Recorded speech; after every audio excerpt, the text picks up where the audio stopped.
Hello दोस्तों, नमस्ते, प्रणाम करती हूँ। मैं सुमित्रा यादव अपने यूट्यूब चैनल पे एक प्यारा सा गारी गीत लेकर आई हूँ और धमाकेदार गारी गीत है। इसको फुल आवाज करके सुनना, लास्ट तक बने रहना, जब ही गारी गीत का आनंद आएगा। चलो देर ना करते हुए सुनाती हूँ जल्दी।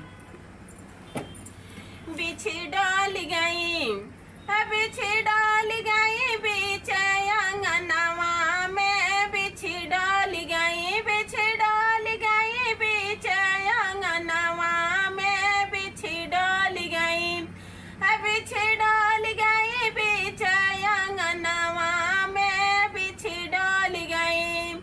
दुल्हा के बहिनी के चोलिया में घुसा, यार चोलिया में घुसा, हो चोलिया में घुसा, दुल्हा के बहिनी के चोलिया में घुसा, चोलिया में घुसा, हो चोलिया में घुसा।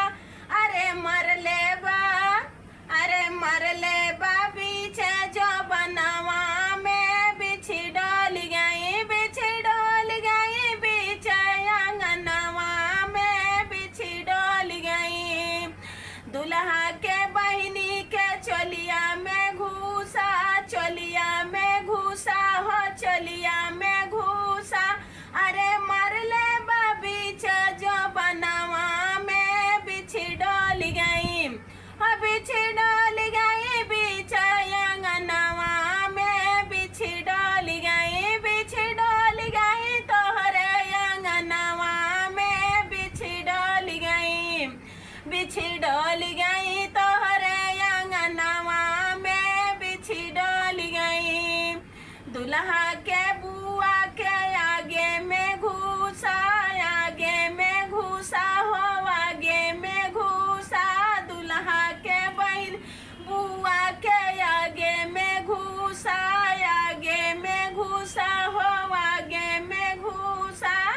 मर ले बा, अरे मर ले बा बीच समनवा में, बिछी डाल गई, बिछी डाल गई बीच अंगनवा में, बिछी डाल गई। मर ले बा बीच समनवा में, बिछी डाल गई, बिछी डाल गई बीच अंगनवा में, बिछी डाल गई, बिछी डाल गई बीच अंगनवा में, बिछी डाल गई।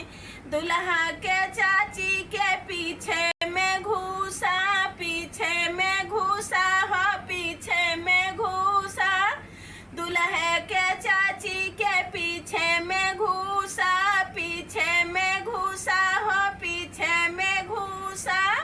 मर ले बा, अरे मर ले बा उनके कारखानवा में, बिछी डाल गई, मर ले बा उनके कारखानवा में, बिछी डाल गई, बिछी डाल गई तोहरे अंगनवा में, बिछी डाल गई, बिछी डाल गई तोहरे अंगनवा में, बिछी डाल गई, बिछी डाल गई बीच अंगनवा में, बिछी डाल गई।